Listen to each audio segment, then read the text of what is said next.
임대아파트에 거주하는 입주민 가운데 300명 이상이 임대아파트 자격 기준을 상회하는 고가 자동차를 보유한 것으로 나타났습니다. 임대아파트 주차장에 고가 차량이 주차된 모습이 논란되자 LH가 재계약 기준을 강화했으나 이는 최근 취해진 조치인데다 제도적 허점이 있어 문제가 되풀이된다는 지적이 나옵니다.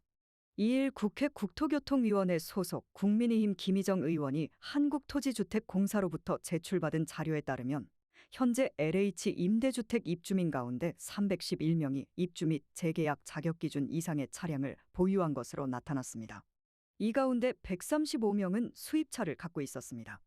이들의 차량을 브랜드별로 보면 BMW가 50대로 가장 많았으며 메르세데스 벤츠 38대, 테슬라 9대, 아우디 9대, 포르쉐 5대 등이었습니다.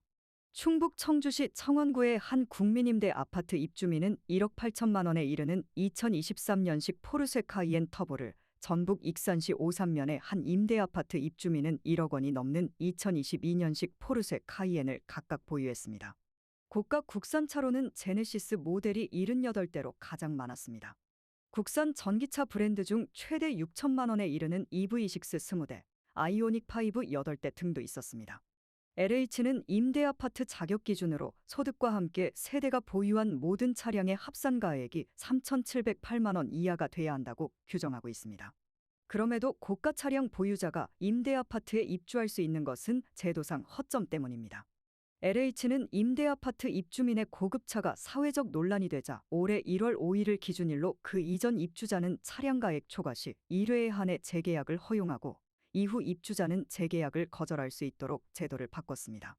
이 제도에 따르면 현재 고가 차량을 보유한 입주민 중 271명은 최초 입주 연도가 지난 1월 5일 이전이어서 고가 차량을 보유하고 있어도 임대차 계약 종료 후 재계약이 가능합니다.